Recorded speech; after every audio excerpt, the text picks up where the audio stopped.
नुमान, एक मौलवी ने मिंबर पर बैठकर मोमना इकबाल के लिए ऐसी ऐसी बातें कही है ना कि आप भी सुनकर कानों को हाथ लगा देंगे। उस मोमना नु कवांगा ना तेरा मोमना ही काम तेरा शैताना वाला है। 5-4 साल ओदे कोल सूर खांदी रही है, हुन तेरी गैरत जाग भी, हुन तेरा हया जाग गया। ऐसी ऐसी छोटी छोटी बातों का आपने इशू बना दिया। औरत कार छड़ आई, हुन तू एफआईआर दे के रोनी है कि इन्होंने मेनू गंदे मैसेज कीते ने ते तू उन सूरत यासीन सिखण मैसेज कीता सी। ये तो वो है ना, यासिर मदनी, पता नहीं, नासिर मदनी। हाँ नासिर मदनी। इसका तो एक पहले भी बड़ा एक सीन बना था, इसने कुछ बोला था और फिर एक सीन इसके कई बने हैं, जैसे कि लोगों ने इसे पहले खूब ज्यादा सारा पीटा, एक पाइप सा लेकर उसे तशद्दुद शुरू कर दिया। पीटने के बाद लोगों ने इसको न्यूट करके इसकी वीडियोस तक बनाई। मुझे एक कमरे में जो है ना बंद कर दिया, मुझे फौरन पहले कहा कि कपड़े उतार सा, और कपड़े उतार के तो वीडियो बनानी शुरू कर दी। पाकिस्तान में जिसको मर्जी को पकड़ कर वीडियो बना सकता है, जिसको मर्जी बहाना करके जो मर्जी को कर सकता है। और फिर उसके बाद आकर इसने काफ़ी ज़्यादा सिंपैथी का भी इजहार किया था, निशान दिखा के तो अपने। इंसान को चाहिए कि इंसान पहले ही वो बातें ना करे कि जिसके बाद जो है ना लोग इस तरह की हरकत करें। आई एम नॉट सेइंग कि वो सही कह रहा है या गलत कह रहा है, बट समवट उसने जो लैंग्वेज यूज़ किया है वो मेरा ख्याल है थोड़ा सा कुछ एक्स्ट्रा ही हो गया। नहीं यार, कोई काम तो यूट्यूबर्स के लिए भी रहने तो, ये मौलवी ज़ात जो है ना हर चीज़ हर टॉपिक को लेकर बैठ जाती है। हमें कोई मौलवी ज़ात से प्रॉब्लम नहीं है, they are also doing very good work. लेकिन ये मोमना इकबाल का टॉपिक ऐसा नहीं था कि आप अपने खुतबे में, जहाँ पर इतने ढेर सारे लोग आपके पास बैठे हैं, अच्छी बातें सीखने को आए हैं, तो आप उधर एक एक्ट्रेस को डिस्कस करें। एग्जैक्टली, क्योंकि इससे पहले भी ऐसा होता है ना कि आजकल बहुत सारे ऐसे हमने देखे हैं यूट्यूबर मौलवी जो हैं, वो स्पेशली उन टॉपिक्स को चूज़ करते हैं जो बहुत ज़्यादा सब्जेक्टिव होते हैं। और अरीज, आपने भी नोटिस किया होगा कि उनके थंबनेल्स भी बहुत ज़्यादा बोल्ड होते हैं, बहुत बोल्ड होते हैं, और मतलब वो अपने आप में एक क्वेश्चन मार्क होता है कि मतलब as a bold couple that's our task कि हम उन चीज़ों पर डिस्कशन करें। यही तो मैंने कहना कि कुछ हमारे लिए भी रहने दें। But by the way, here is the bold couple episode 293। I guess I am not wrong. बिल्कुल सही कहा है आपने। शुक्र है। 7 करोड़। सो आज के इस वीडियो में प्राइमरीली वो gonna discuss about this Nasir Madani, और बहुत सारी इसकी आई एम श्योर के रीज ने रिसर्च कर रखी होगी। इस पर भी रिसर्च की है। अच्छा, तुमने मेरे ख्याल से मोमना से हटके इस पे ज्यादा की होगी है ना? अच्छा, इस पर की है, लेकिन ना वो उस तरह का नहीं है मुझे लगा, ठीक है ना, मतलब कि काफी ना, कैसे मैं बताऊं कि इसको डिस्कस करना ना मुझे ऐसा लग रहा था कुछ ज्यादा ही अजीब होगा। हाँ, असल इसकी कुछ ऐसी बातें यार, आप लोग ना बिल्कुल भी नहीं सोच सकते कि एक मौलवी होकर दाढ़ी रखकर इंसान ऐसी बातें करेगा। असल में इसकी बातें उन लोगों की तौहीन है जो एक्चुअली में बड़ा अच्छा काम कर रहे हैं मेंबर पे बैठ के, और जो यहाँ पर लोगों को अच्छा गाइड भी करते हैं। देखें, हर मेंबर पे बैठने वाला मौलवी नासिर मदनी की तरह नहीं होता। यहाँ पर इवन के हमारे एरिया में भी जो एक मौलवी साहब हैं जो हर जुम्मे के दिन बड़ा अच्छा खुतबा देते हैं और बड़ी अच्छी बातें करते हैं। और नुमान आकर फिर मुझे बता रहे होते हैं आज मैंने ये एक नई चीज सीखी थी। और मैं इसको बताता हूँ तो मैं कहता हूँ तुम सीधी हो जाओ, यू नो मैंने ये सीखा है। क्योंकि वो लोग क्या करते हैं, वाइफ को लेकर ही बस सिखाते रहते हैं ये मर्दों फिर पता को। क्या करती है, ये कहती है आप ऐसा करें अपनी मस्जिद चेंज करें। ये मुझे कहती आपने वो ट्राई की है, नेक्स्ट टाइम आप उस मस्जिद में वहाँ पर जाना, वहाँ ज्यादा अच्छी बात है। लेकिन नुमान, इस टॉपिक पर तो हम लोग आते हैं, उससे पहले मोमना इकबाल के केस को थोड़ा सा डिस्कस कर लेते हैं। उसमें कोई बहुत ढेर सारी नई अपडेट्स आई हैं जिनको ना 1 बाय 1 हम लोग ना रैपिडली डिस्कस करते हैं, ठीक है।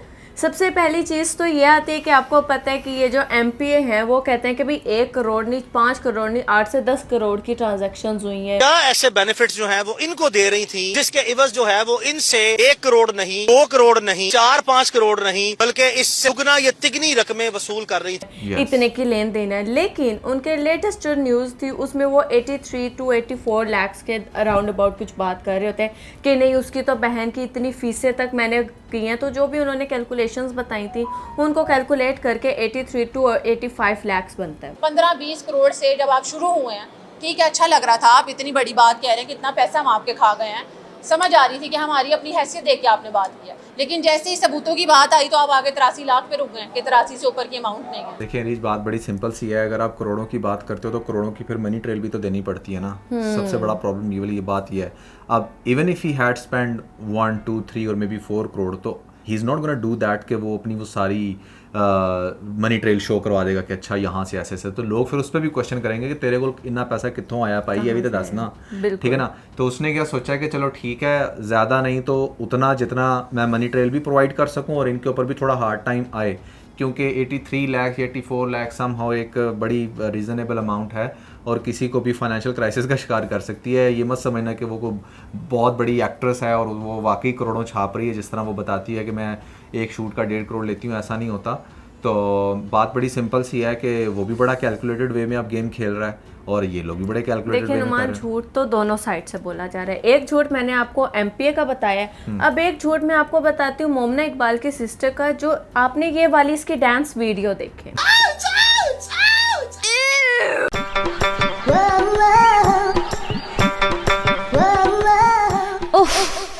ओ माय गॉड, आपने देख ली?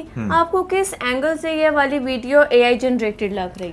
मेरी भी एक डांस वीडियो जो है वो एआई है, वो मेरी ओरिजिनल वीडियो नहीं है। झूठी यार, ये यूटर्न मैंने भी देखा है, काफ़ी ज़्यादा ले रही है। एक तो इसने पहले कुछ ऐसी स्टेटमेंट्स थी जो बाद में कह दी कि नहीं ये तो वो, ये तो ऐसे वैसे, और फिर ये जो डांस था इसका, ये डांस इतना ज़्यादा वायरल हुआ और मतलब किसी भी एंगल से ये एआई नहीं है, at least as of my research या रीज ने भी जितनी वीडियोज़ देखी, क्योंकि हम लोग थॉरली अच्छे से इन्वेस्टिगेट करते हैं किस किस प्लेटफॉर्म पे वो चीज़ डिस्कस हो रही है, कहाँ कहाँ लगी है, और फिर उसके बाद उसके ऊपर अपना देते हैं। तो हमारे हिसाब से तो भाई ये किसी भी एंगल से एआई नहीं है। कोई बहुत ही मेरे ख्याल से कोई एआई इंजीनियर पाकिस्तान में आया होगा जिसने फिर शायद इतना जब इसी स्पेशल मोहतरमा की वीडियो बनाई है, जैसे ये पता नहीं कौन सी सुपरस्टार हैं जिसकी वीडियो एआई बना के उसे लाखों रुपए मिल जाने हैं। तो ये एक सीन था। मेरे ख्याल से आप जो भी करते हैं ना, आपको उसको एक्सेप्ट ज़रूर करना चाहिए, ठीक है ना, क्योंकि जितना ज़्यादा आप स्पेशली बीइंग लॉयर अगर आप सच बोलेंगे, लायर नहीं बनेंगे, तो उतना ज़्यादा आपके केस को हेल्प होती है। आपको ऐसा लगता है कि इसका केस से क्या लिंक है,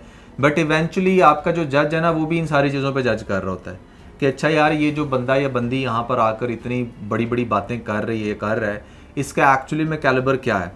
क्योंकि आप एक ड्रग डीलर को लॉयर बना दोगे तो वो कभी भी जज उसके ऊपर बिलीव नहीं करने वाला, क्योंकि जज भी एक समहाउ इंसान है, उसने अपनी एक जजमेंट देनी है, ठीक है ना।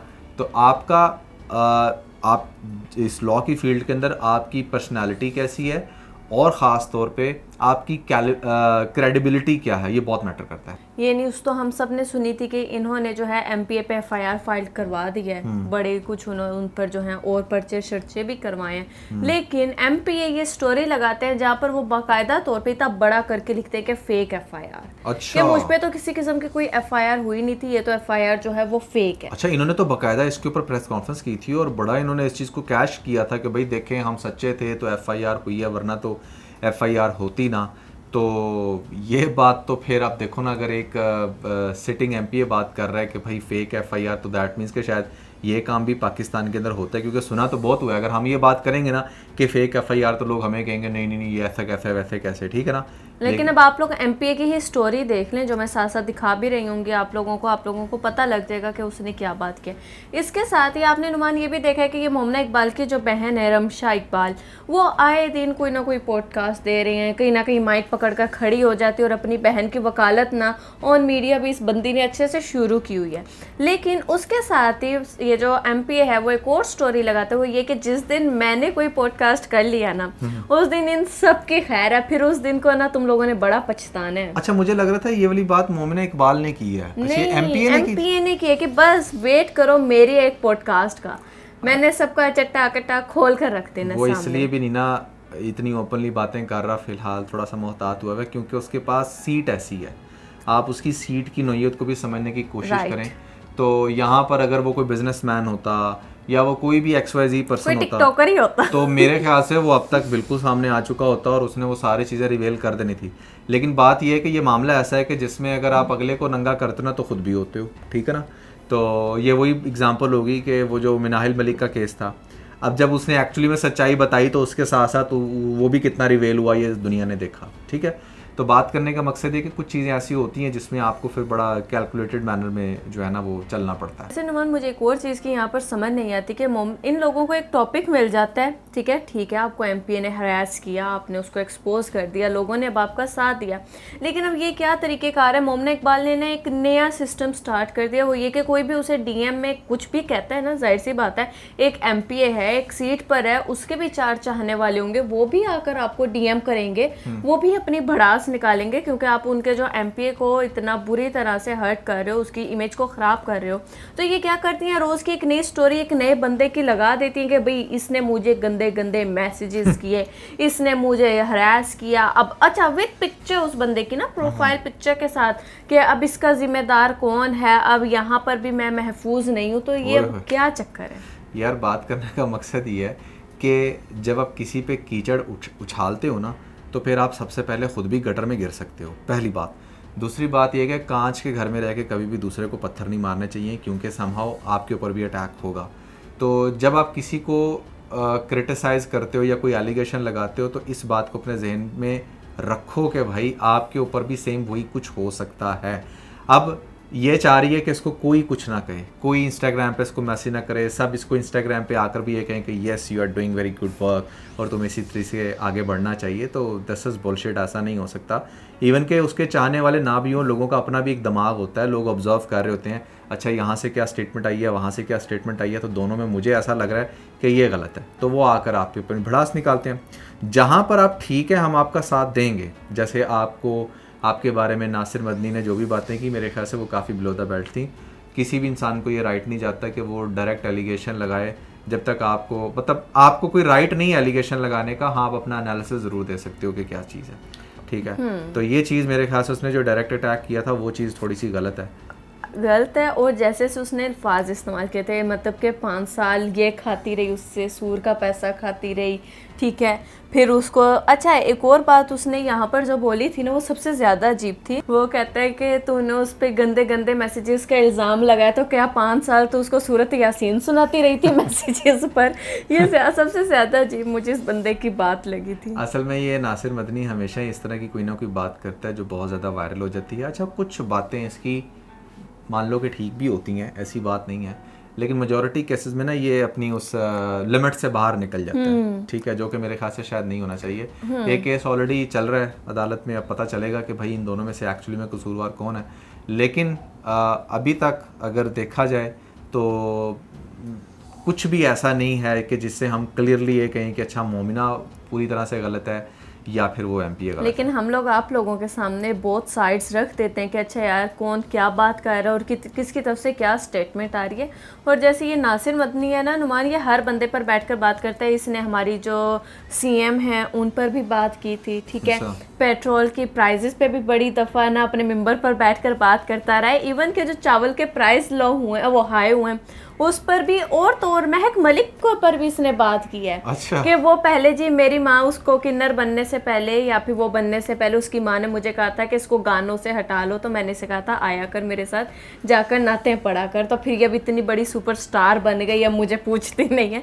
तो इस तरह की मतलब कि किसी बंदे को नहीं छोड़ता जिसके देखते हैं कि थोड़ा सा सीन वायरल हो रहा है, बस अब मैं वेट में होकर रजब भट्ट पर कभी ये वीडियो बनाएगा क्योंकि मुझे सबसे ज्यादा मजा ना रजब भट्ट की वीडियो सुनने का आएगा। असल बात पता क्या रीज, अब आजकल बहुत सारे ये जो नए मौलवी हजरात आ रहे हैं ना इस तरह के नासिर मदनी टाइप के, दे नो वेरी वेल के वैसे तो यहाँ पर कोई हमारे से सूरतें सुनने आता नहीं है, या फिर हम किसी को दीन की बात करते हैं तो लोग बोर हो जाते हैं। तो क्यों ना हम उनकी रियल लाइफ में चलने वाले ये जो मसाला जात हैं इनको बैठकर यहाँ पर डिस्कस करें, क्योंकि इससे लोगों को एक सेंस ऑफ एंटरटेनमेंट भी मिलेगी और वो आकर नमाज भी पढ़ जाएंगे। अब इसके ऊपर तो कोई प्रॉपर उलमा बैठकर अपना बयान अगर दे कि ये किस हद तक एक्यूरेट है, सही है या नहीं है, क्या सोशल इश्यूज़ को इस तरह से मेंबर पे बैठकर डिस्कस करना चाहिए या फिर कुरान हदीस की जो बातें हैं उन्हीं को प्रायोरिटी बेस पे रखना चाहिए, क्या पर्पस क्या होना चाहिए मेंबर पे बैठ के कि आपको एक अच्छा मुसलमान बनाना है या फिर आपको सर्टन ग्रुप ऑफ पीपल के खिलाफ करना है, ठीक है अच्छा ना? वैसे नुमान इन दिनों में ये दूसरा मौलवी है जिसकी मैं इस तरह से बातें सुन रही हूँ। पहले उस मौलवी की मैंने चचा लेन देन वाली स्टोरी पर वीडियो सुनी थी। अच्छा, इसकी नहीं, वो दूसरा मौलवी था, ठीक है। वो भी इसी तरह के, हाँ वो भी ना चचा लेन देन वाले को डिस्कस कर रहा था। और अब इसको देखा ये मोमना इकबाल के भाई मुझे पता है आप जिसकी बात कर रही ना वो सिर्फ चचा लेन देन नहीं, उसने तो पाकिस्तान के हर